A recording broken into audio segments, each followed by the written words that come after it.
नमस्कार दोस्तों। आज हम इस वीडियो में दहेज मृत्यु के बारे में बात करेंगे। दहेज मृत्यु एक सामाजिक बुराई है और वर्तमान में दहेज मृत्यु को लेकर आंकड़ा अगर आपको बताया जाए तो भारत के अंदर हर घंटे में 20 महिलाओं की मौत होती है दहेज के कारण। क्योंकि वर्तमान समाज में दूल्हे की पहचान दहेज से होती है। जितना दहेज ज़्यादा दिया जाता है दूल्हे की पहचान उसी से जानी जाती है। इसलिए आज हम बात करेंगे कि दहेज को लेकर हमारे देश में कानून क्या है।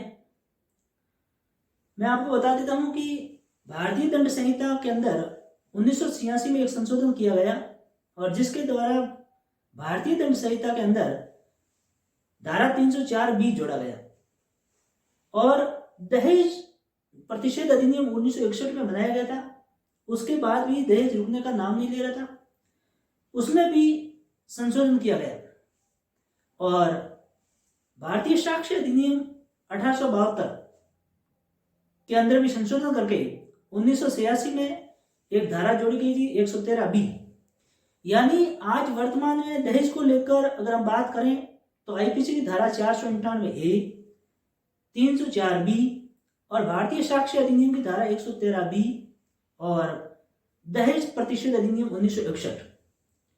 इतने कानून होने के बावजूद भी हमारे देश में इसकी संख्या अभी भी कम होने का नाम नहीं ले रही है और भारत के अंदर सबसे ज्यादा दहेज के कारण मृत्यु होती है यूपी में और दूसरे नंबर पर है बिहार, तीसरे नंबर पर है महाराष्ट्र। राजस्थान में भी दहेज की मृत्यु संख्या बहुत काफी है और इतने होने के बाद में भी हमने कानून इतना कठोर करने के बाद में भी दहेज मृत्यु नहीं रुक रही है।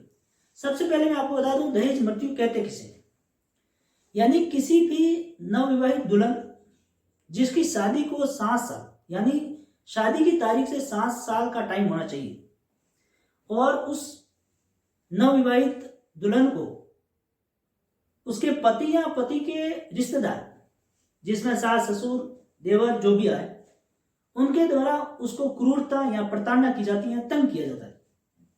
ऐसा तंग जिसके कारण वह मर जाती है, मौत होती है, यानी ऐसी प्रताड़ना जो दहेज के कारण हुई हो और उससे उसकी मौत हो जाती है। यह सबसे बड़ी बात है और इसको लेकर दहेज मृत्यु कहा जाएगा। और खास बात इसमें एक चीज है कि ऐसी प्रताड़ना दहेज के लिए हुई हो और 7 वर्ष के भीतर उसकी मौत हो गई। यह कानून बनाने के बावजूद भी आज भी हमारे स्थिति यही है समाज में कि दुल्हन की मौत दहेज के कारण होती है। और उसके बाद भारतीय साक्ष्य अधिनियम में 113 जोड़कर ये बहुत महत्वपूर्ण प्रावधान कर दिया कि न्यायालय किसी भी मामले में अगर उसकी शादी को 7 साल हुए, 7 साल के भीतर अगर ऐसा कोई मामला आता है जिसकी मौत सामान्य नहीं है, प्राकृतिक मौत नहीं है, या तो उसकी शारीरिक चोट से हुई है या जलने से हुई है या उसको तंग या परेशान करने से हुआ है जो दहेज के कारण है। और दहेज के लिए तंग और परेशान करना मृत्यु से ठीक पहले की बात है। तो न्यायालय ऐसे मुकदमों में उपधारणा करेगा जिसको इंग्लिश में कहते हैं शेयर प्रज्यूम। शेयर प्रज्यूम का मतलब होता है कि न्यायालय के पास कोई ऑप्शन नहीं होगा, केवल और केवल इसमें उपधारणा करनी होगी। और एक होता है मे प्रज्यूम, जहां न्यायालय को लगे तो करे। लेकिन इस मामले में मैं आपको बता दूं शेयर प्रज्यूम है और आपराधिक विधि का यह नियम है कि जब तक अपराध सिद्ध नहीं हो जाता तब तक उसको अपराधी नहीं कहा जाना चाहिए। लेकिन यह एक मामला ऐसा भी है 304 जिसमें न्यायालय उपधारणा करके चलेगा कि अपराध आपने ही किया है और इस मामले में पति यानी मुलजिम और उसके रिश्तेदारों को ये साबित करना होगा कि उसकी मौत प्राकृतिक थी यानी सामान्य परिस्थितियों में हुई थी और वो दहेज के कारण नहीं। मैं आपको बता दूं कि दहेज की परिभाषा दहेज प्रतिषेध अधिनियम 1961 की धारा 2 में दे रखा है। उसमें यह कहा गया है कि दहेज शादी से पहले, शादी के समय और शादी के बाद। अब जो शादी के बाद का जो टाइम है वो कोई निश्चित नहीं है कब भी होगा, क्योंकि शादी से पहले का टाइम तो शादी तक होता है। शादी के समय का भी बात समझ में आती है कि शादी के टाइम की बात कर रहे हैं, लेकिन शादी के बाद की बात में यह कहीं लिखा है कि कितने साल तक। इसलिए दहेज जब भी मांगा जाएगा वो 3 स्थितियों में होगा, वो दहेज की परिभाषा में आएगा। और इसमें कहा गया है कि अगर क्रूरता या मानसिक पीड़ा, क्रूरता की परिभाषा भारतीय दंड संहिता की धारा 498A में इसकी परिभाषा दी गई है कि किसी भी महिला को उसके पति या उसके रिश्तेदारों द्वारा शारीरिक या मानसिक प्रताड़ना दी जाती है और जिसके कारण उसकी मौत होती है तो वह दहेज मृत्यु कहलाएगी। और आईपीसी की धारा 498A में 3 साल की सजा का प्रावधान है, लेकिन 304B जो नई जोड़ी गई है दहेज मृत्यु को लेकर, उसमें कम से कम 7 साल और अधिकतम आजीवन कारावास तक की सजा का प्रावधान है। अब मैं आपको बताऊं कि इसको लेकर सुप्रीम कोर्ट की क्या जजमेंट रहे।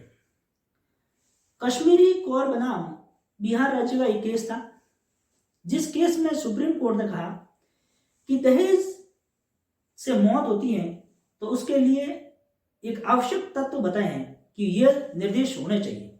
उसमें सबसे पहला सुप्रीम कोर्ट ये कहता है कि किसी भी महिला की मौत दहेज की प्रताड़ना और उसकी क्रूरता से हुई हो और ऐसी मौत शारीरिक चोट या जलने के कारण हुई, ऐसी मौत दहेज के लिए तंग करने से हुई हो और ऐसी मौत दहेज के कारण हुई हो और ऐसी मौत जिसमें उस महिला को उसके पति या रिश्तेदारों ने इस तरह से परेशान किया हो कि वह मौत हुई हो। और सबसे इंपॉर्टेंट सुप्रीम कोर्ट यहां कहना चाहता है कि ऐसी डिमांड जो मांग है दहेज की वो पुरानी नहीं होनी चाहिए। यानी दहेज जब महिला की मौत हो जाती है उससे थोड़ा सा पहले, अब कितना पहले होगा इसमें भी सुप्रीम कोर्ट कहता है कि हम टाइम पीरियड फिक्स नहीं कर सकते हैं, लेकिन ये बात तय है कि मृत्यु और दहेज की मांग के बीच में ज्यादा गैप नहीं होना चाहिए, ज्यादा अंतराल नहीं होना चाहिए। अगर ऐसा अंतराल नहीं है तो न्यायालय ये उपधारणा करेगा कि इसकी मौत दहेज के कारण हुई और न्यायालय इसी में यह सिद्धांत देता है कि हाँ, आपराधिक विधि का ये सिद्धांत है किसी भी व्यक्ति को तब तक अपराधी नहीं माना जाए। यानी आर्टिकल 20 भारतीय कॉन्स्टिट्यूशन अधिनियम का यह कहता है कि किसी भी व्यक्ति को हम संरक्षण देंगे कि उसको तब तक अपराधी नहीं माना जाए जब तक ये उसके खिलाफ दोष सिद्ध न हो जाए। लेकिन न्यायालय कहता है इस आपराधिक विधि की जो प्रकल्पना है, प्रिजम्पशन है, उसके खिलाफ ये सेक्शन है और जिसमें लिखा है कि न्यायालय पहले से ही प्रिज्यूम करके चलेगा कि इस मामले में दहेज के कारण मृत्यु हुई और ये साबित करने का भार मुलजिम पक्ष, अभियुक्त पक्ष पर होगा कि वो साबित करे कि ये शारीरिक चोटें आई है, ये जो मौत हुई है वो नेचुरल मौत है, सामान्य मौत है। यानी ये दहेज प्रताड़ना से परे जाकर साबित करना होगा।